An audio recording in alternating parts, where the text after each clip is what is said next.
Hello, everyone. Welcome to another episode of the TechIT podcast. This is September 25th of 2021.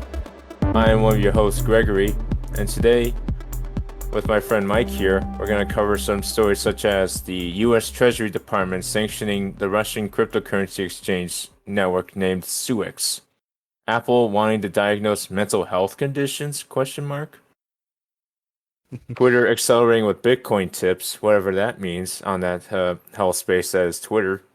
China banning all crypto exchanges and so on, as well as EU proposing one mandatory standard for all phones and devices, and many more. Here on the episode of the Tech IT podcast. Mike, how are you doing today?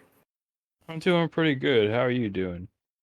I'm doing all right. Just recovering from stuff. I feel a bit of a cold coming on, but I'm gonna pull through.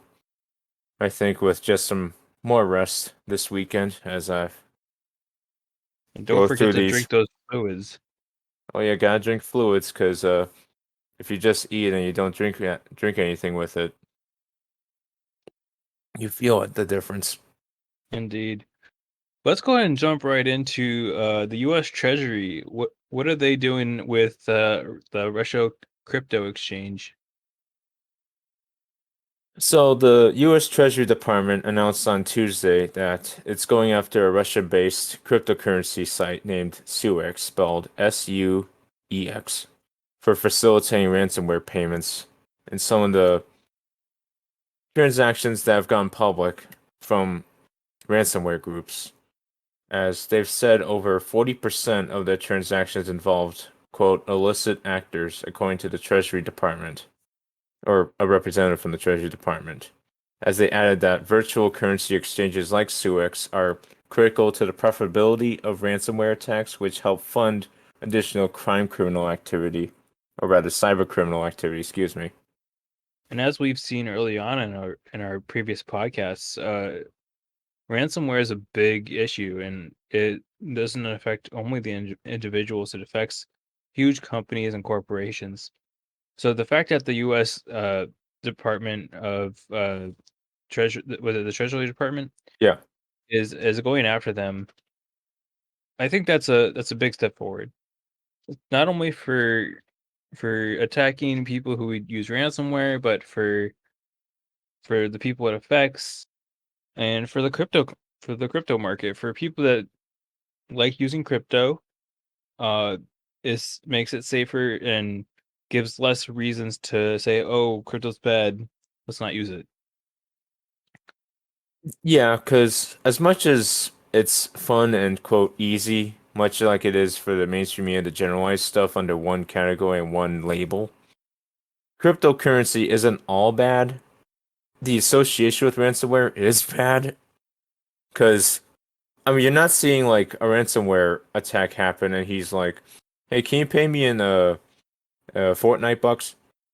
Can you pay me back in sports bets coin or whatever?" Like it's not like not in that realm where they barely even use US dollars because a good number of these ransomware attacks are from overseas, such as the aforementioned ones from Russia. A bit of a theme that this is on a Russian exchange site, and we've talked about groups like Reevil and Darknet And if I'm from not Russia. mistaken, the big problem was that they can once they get the crypto from this website, or as a ransomware attack happens, they can get this crypto and they can just go to like a local like a local bank and turn it in for actual cash. So like the ability to exchange it was really easy for them. Like all the attackers, they could get their money easily. So that was one of the big problems. I'm glad someone's doing something about it.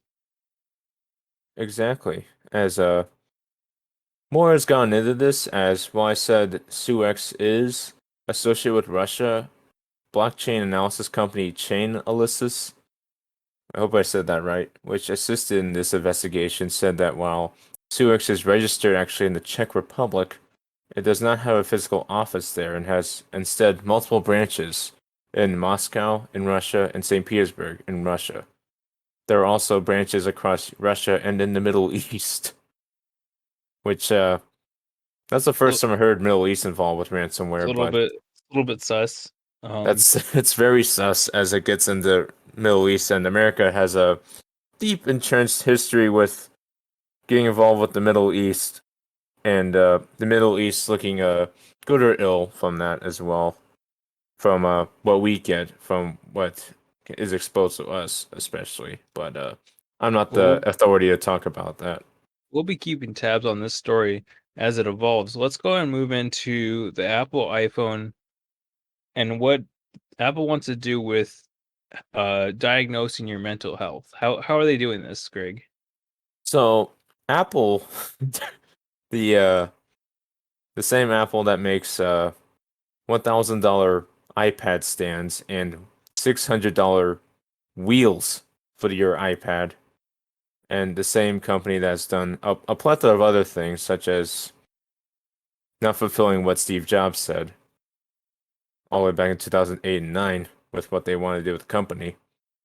Apple is working with UCLA and Biogen to research the iPhone's diagnostic capabilities. As this may set off alarms in many of us, as much as mine and Mike's especially, as they're trying to build on emotion recognition AI, which is primarily based on facial expressions, which is said to have been largely ineffective, according to this summarization by themorningbrew.com.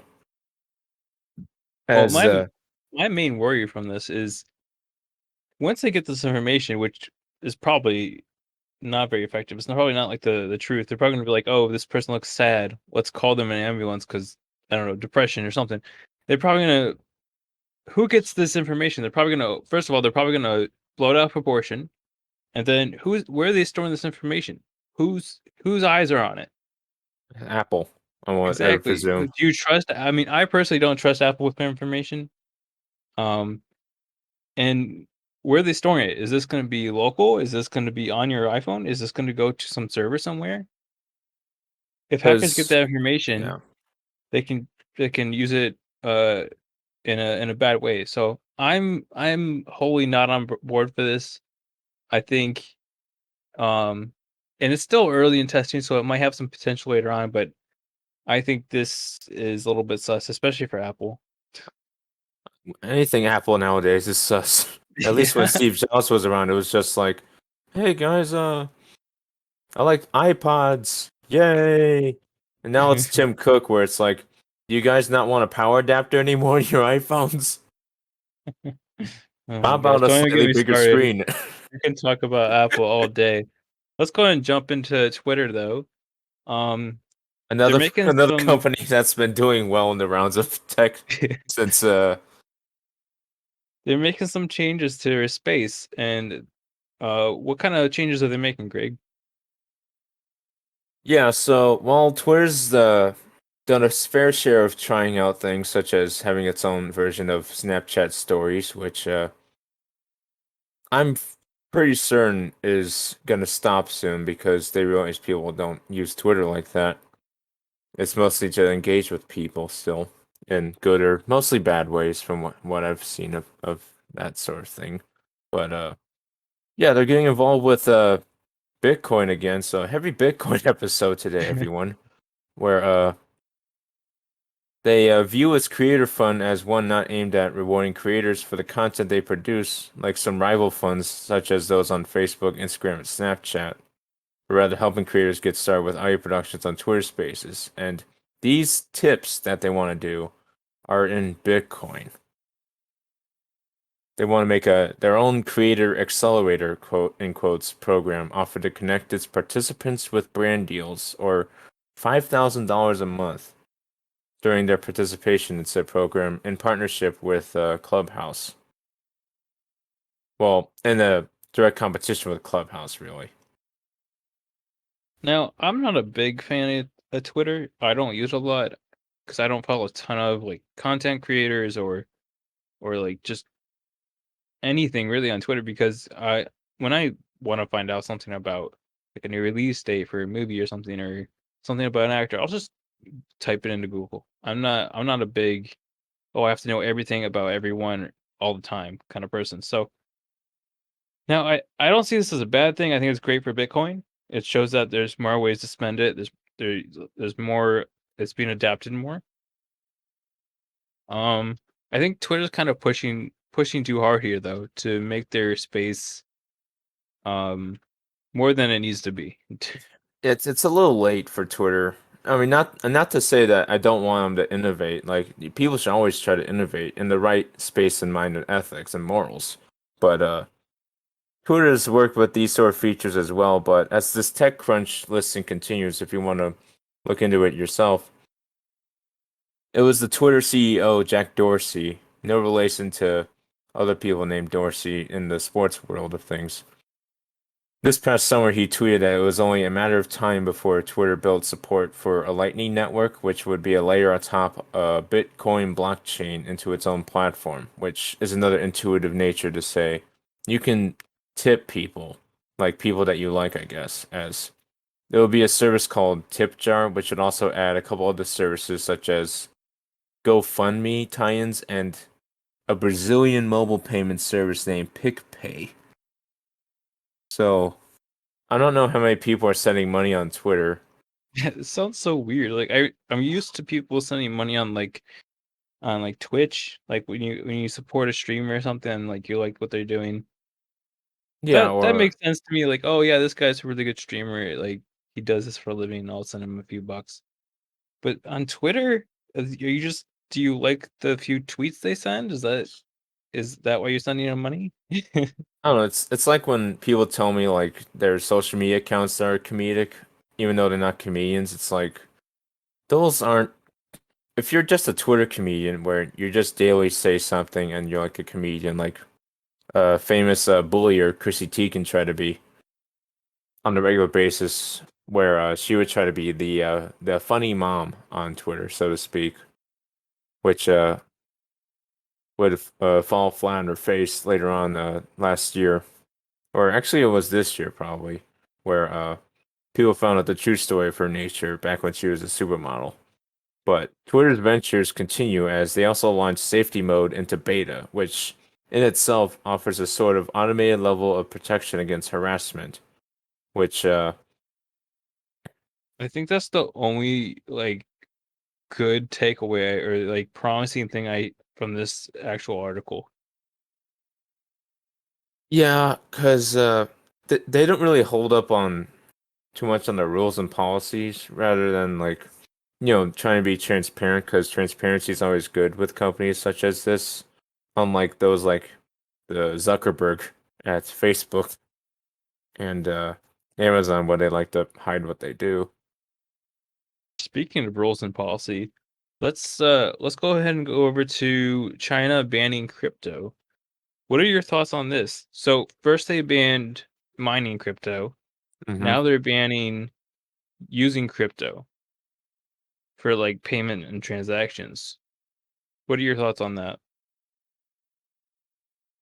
Well, as someone that's not fully entwined with the crypto market, I wonder if it's for the best as this we're still in the same episode where the Treasury Department's just closed the doors on a cryptocurrency exchange in Russia or Czech Republic.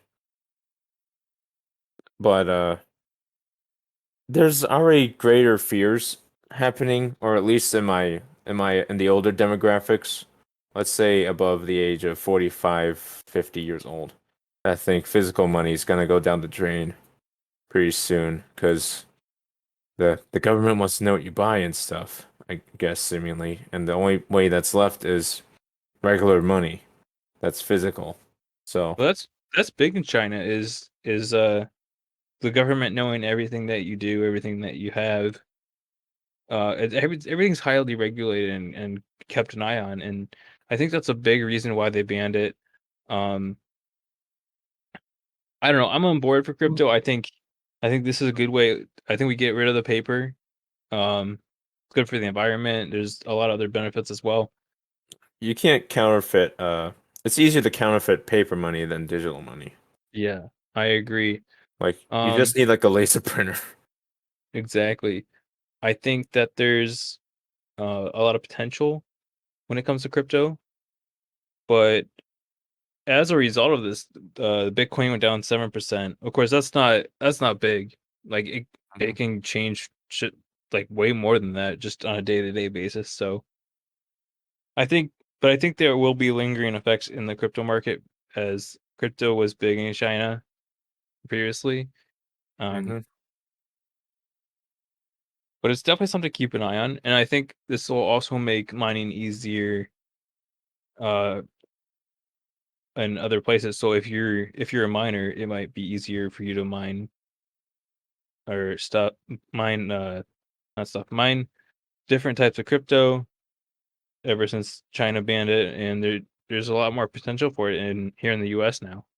And So yeah, and another mindset to be put on this is that this could potentially open up other areas to potentially get their minds into the crypto market. Like it was just our last podcast, I think, where we brought up El Salvador, poor El Salvador, taking on Bitcoin as like official tender for its mhm. currency, back in early September. And they're still feeling the brunt of it, but Well, it now was there's a lot of speculation that um because China is not using crypto anymore, maybe this is when the market ends and GPUs become cheap again and more readily available. Um, I think that's a possibility. I think I think we're already on the way towards that. Um, but let's go ahead and move on. We'll talk more about crypto and mining later on. We have a lot more to cover here. Let's go to EU proposing mandatory USB-C on all devices. yeah. So this is the European Union, or rather to be more specific than that, the European Commission, the executive arm, so to speak, of the European Union, that they announced plans to force smartphone and other electronics manufacturers to fit a common USB-C charging port on their devices, which has gotten uh, a certain someone that's a certain fruit named company upset. That's right, Apple. As they like to say, use the proprietary, we like our own cable that we made mindset where they like the lightning connector that they have rather than the USB-C. I feel like they're being really stubborn. I think this is Hmm. something that should have been implemented long ago when USB-C came out. We should have been like they should have been like Apple, we need to standardize the cable so that you don't have to have 10 different cables or whatever. You don't have to get a new cable with every product you buy. Um, I feel like this is kind of late to the game, but I mean, it's still a good idea. I mean, standardization of cables is a great idea. It'll be it's good for the economy. It's good for the environment. There's so much potential here. Um, but I think moving forward, we need to switch to wireless charging as It's grown in uh popularity and yeah, it's just grown in being popularity. accessible. And it should be more of I think instead of pushing Type C right now, they should be pushing wireless.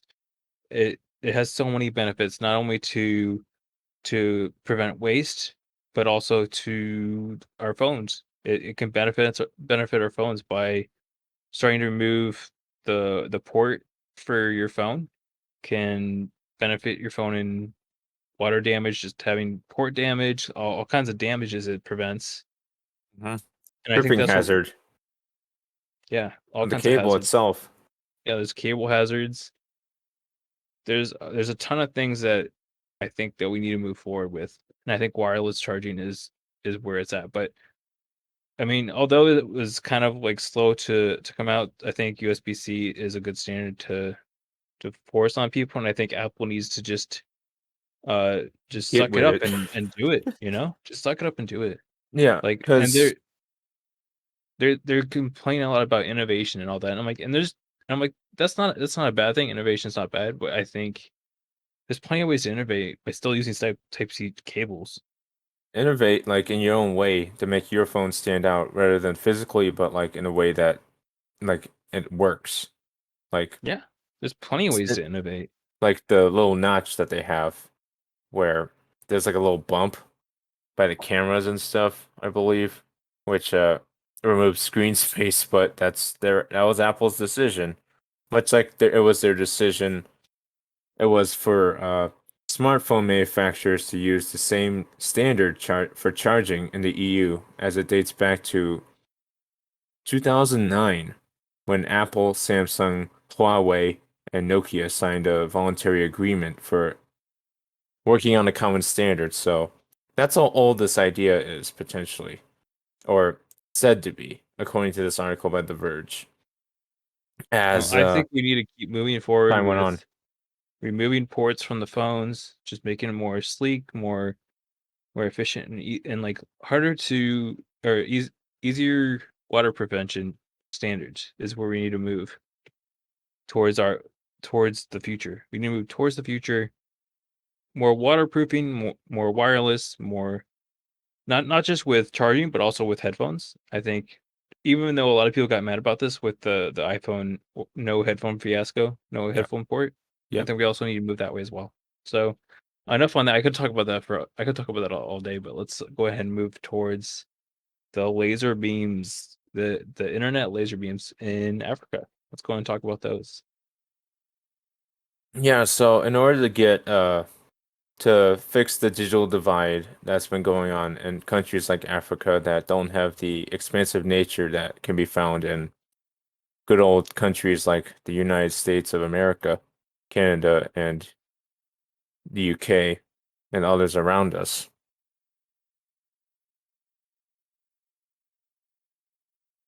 So A yeah, company named Alphabet has named this initiative Project Tara, as it comes from the ashes of Project Loon. Oh boy.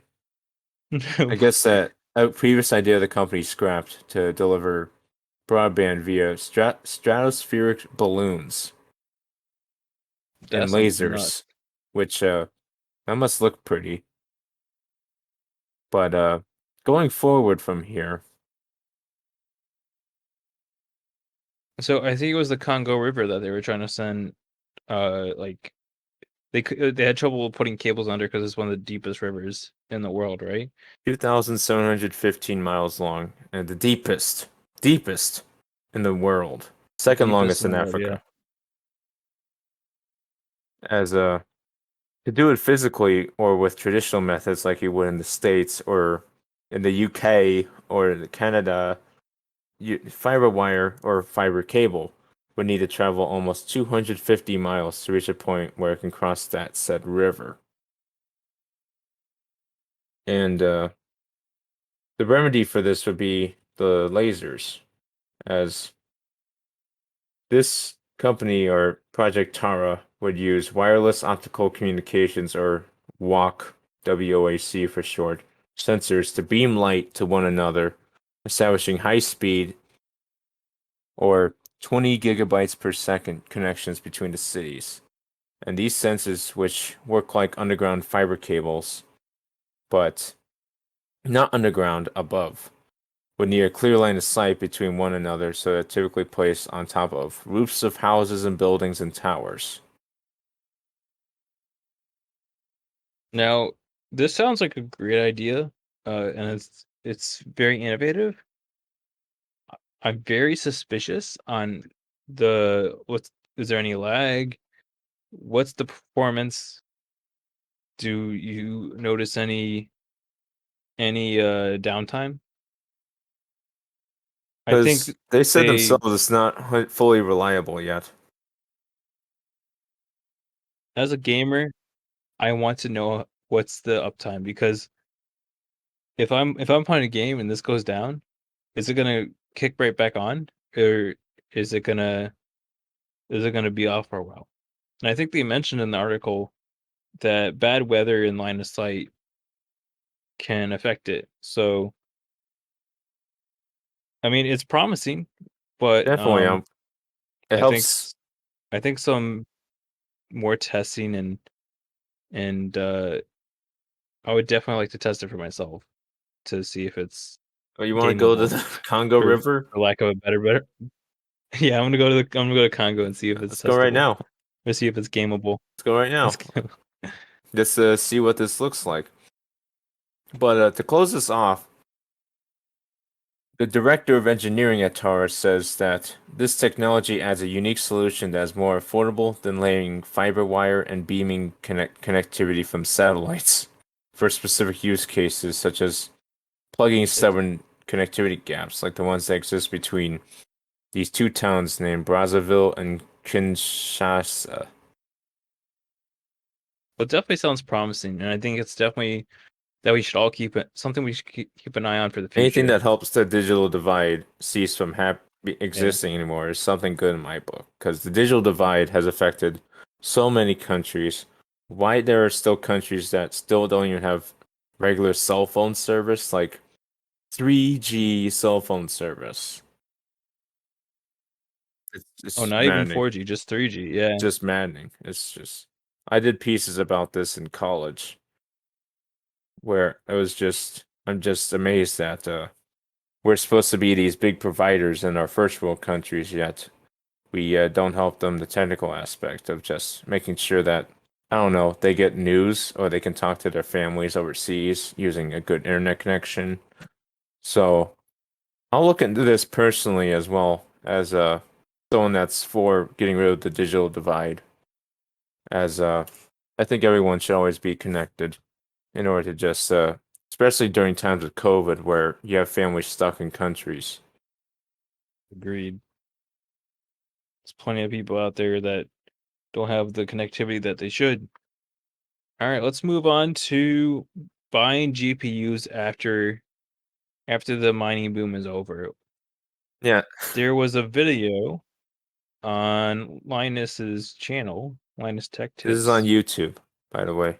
yeah, on YouTube. If you guys want to check it out, go ahead and check it out. It's on Linus's channel.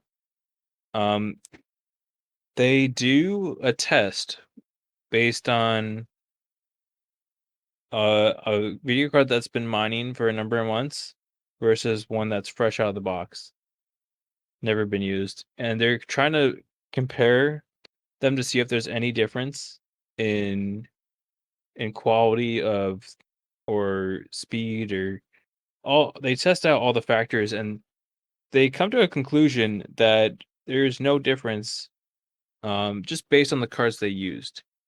So if you guys are looking to buy a GPU after the mining boom is over, when the prices come down, there's going to be an excess supply as people are going to be selling them off. They give you this info and they kind of give you some tips, kind of things to look out for. Um, so if you're buying a used GPU, I would recommend checking the cooling to make sure that it's well taken care of, because that's one of the main factors when using a GPU. You want to make sure that it stays cool. So make sure there's no dust or damage to the cooling unit. Um, so yeah, I would definitely just do a visual inspection, and even if you plug it in, do like an inspection, make sure it tests out, give it the full diagnostic diagnostic if you can. But even the visual inspection can help you out most of the time. So if you don't have access to a PC to test it out on, just check the fans, check all the cooling, make sure there's no dust, and make sure it's been well taken care of. And again, you can find this at linustechtips.com. And for to simplify that matter, while there is no difference for finding graphics processing units or graphics cards for the layman, it's uh it's a heavy thing in nature, as graphics cards were one of the most scalped objects that were scalped online as back in 2020, only falling short compared to PS5s, which I think are still having difficulty being bought by people online for their children or man children or people in between to use. So, if you want to check out that video again regarding the GPUs, or you're concerned about the differencing in conditions for using graphics cards with mining and using them for other stuff immediately, or just comparing them with new ones of that current to today. Check it out, the video on Linus Tech Tips YouTube channel. Right on. Let's go ahead and slide into security. Let's talk about new Android malware targeting. So for this story, there was this is not new. It's US and Canadian users are being targeted. They're the the way they're doing it is they're sending you an SMS text or just a text message Smishing. saying that yeah, they're phishing you for information, and they're luring you in with COVID-19. They're saying, "Oh, here's the come to this site for your third vaccination or something like that?" Yeah, they would compel people into doing that as proof point essentials, which I personally have gotten to know through my job outside of this podcast. They called it this malware Tanglebot, and they've given this nature as it has many levels of asphyxiation and control over a myriad of entangled device functions, including contacts, SMS and phone capabilities, calling logs, internet access, and camera and microphones. So if All right. So always be hesitant to activate those for untrusted websites or downloads onto your phone. especially if it's from an unknown number that you're unfamiliar with, if you see something from an unfamiliar number, it's best to always go into a browser and Google that number to see if others have reported it in that nature, so that you know Indeed. that it's nobody. Because it was just the other day that, well, not the other day, like weeks ago now, that my cousin, who's a Chinese preacher, got doxxed, and someone took his phone number and used it to get fake donations for his church services, which I think is one of the lowest things cyber criminal can ever do, Wow, especially in the world that's of terrible. religion, where there's a lot of, for lack of a better word, naive people that are more open to just donating stuff for the greater good and purpose. But yeah, don't some of these messages in this Tanglebot malware looked like this, where they would say, "New regulations about COVID-19 in your region. Read here. Shady link." Shady Link, yeah. Um, so yeah, keep an eye out for that one, guys. Like the Bitly The links, next especially, are very, very troublesome. Very. As in the next phase, Tinglebot was also granted wide-ranging permissions to access contacts, call logs, and the GPS within its own nature. So, as long as you don't open the window, it won't mess around in your house. I just came with that on the spot. exactly. That's pretty Where's good, my man. raise? No. All right, let's go on to the next article. Microsoft warns of wide-scale phishing As a service. as a service. Oh my gosh, as a service, that's nuts. So yeah, there's a service out there where people pay for phishing websites. It's like a whole package, right? Where they have websites and stuff like that pre-made for you. You sign up, and then you can send these out as like emails, whatever, and you send the links out to like emails, text, or whatever. And they go to the website and they fish your information. So basically, it's kind of like a login. You fill in, you get this link. You go to the website, and then it's kind of like a fake login. And the login goes to not only the person that's paying for the service, right? It also goes to the owner of This cyber the criminal. yeah. So whoever you're paying to use this service, they get the information and you get the information. Precisely. So and then I think they said it's upwards of $100 to $800, right? For these services. Yeah, there's over They must work pretty well if they're charging that much. they look pretty convincing compared to other stuff because I've worked with phishing test software that's supposed to use for companies to train companies in knowing what's a phishing email and what isn't. So, Oh yeah, I'm looking at these images right now. They look pretty they're pretty convincing. because this is called Bulletproof Link, and it's known to operate as an online portal to advertise their tool set for again as much as $800 a month to allow cyber criminals to register and pay for this service, and just cause double extortion or double theft, as the hackernews.com puts it out. So if you want to get the latest on this story as well and other security stories in the future, go to hackernews.com. That's not a sponsorship, that's just where I got this. As this nature is a bit troubling, which as it always is with cybercriminal activity and doing stuff like this, as phishing is still one of the most popular attacks to do outside of ransomware and DOSing or DDoS attacks, be it. I believe those are the top attacks. It's those three Hmm. or four alongside swatting, which swatting can just itself go in the bin. Yeah. So it's important that we stay vigilant and not click any questionable links.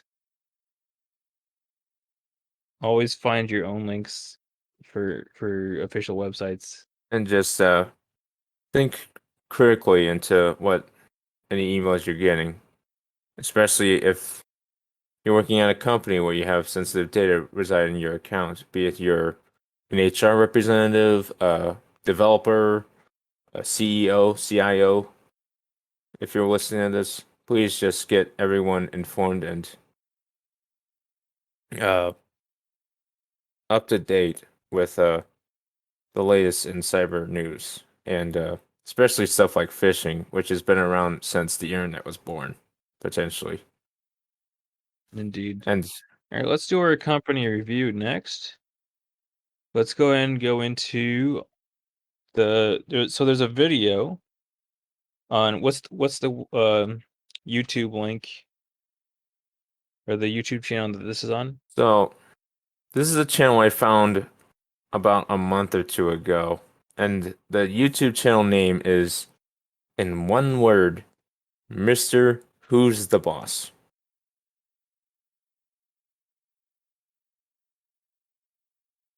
And he what he does is he compares the camera on the new iPhone 13 Pro Max.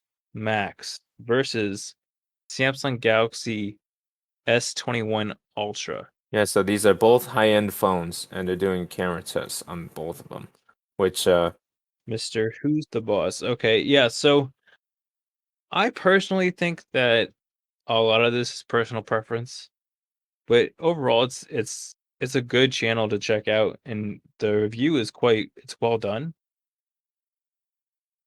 I've seen him do a lot of other challenges, such as when he goes on sites like eBay and Wish.com to see how much cheap technology he can buy. That's one of my personal favorite videos, where he just goes to those Oh my gosh. sites, such as, Wish.com. They sell sometimes garbage. I might have to check this out. That sounds pretty interesting. I can find it again in time. But yeah, he has those types of videos as well as regular videos for those of you that are into the technology and gadgetry that has evolved in phones and what's the latest on things and don't like watching unbox therapy. I feel you. Yeah, it's a great alternative, and he does a really good job going to like the details and what one phone has, but the other phone doesn't. Like you mentioned, the Samsung's the only one that has like 10 times zoom, which is great. I love. See, I don't know why iPhone doesn't have 10 times zoom. Like I Are you use a that on my Zoomer? phone all the time. Yeah, gotta love the humor. Um, but yeah, definitely go check out that video. Give him some love, some likes. You will like, share, and Um, subscribe. And indeed. uh heart show support with super thanks is just I didn't even know that was part of YouTube. I'm freaking in my 20s and I don't even know that. You can do that. Wow. You can heart stuff? It's like a super thanks. I can give him money. How is that like you have to have like a paid account or something, right? Yeah. Buy yourself a super New thanks. a super As an added thanks? bonus, we'll post. That looks new to me. I think that's newer. I think this came out this year, but it I'm pretty intertwines sure it's with newer. how Twitter's trying to do this with Bitcoin, which They're trying to stay competitive, which I right? don't know how many regular people will do that, or even people that are more outspoken in the crypto Hey, world will do I'm a that. fan of YouTube. I think recently YouTube's been doing some good stuff. Like I haven't been watching TikToks a lot lately Thank God. because I have Don't go on I got TikTok. too many. I've been following too many things, and I had too many people followed, so I couldn't follow any more people. So I've just been watching YouTube Shorts. So I enjoy those. For those of you Um, wondering, but yeah, YouTube I think Shorts are essentially just like TikToks but on YouTube. yeah, but yeah, I think that's all we have for today, guys. Thanks for joining us,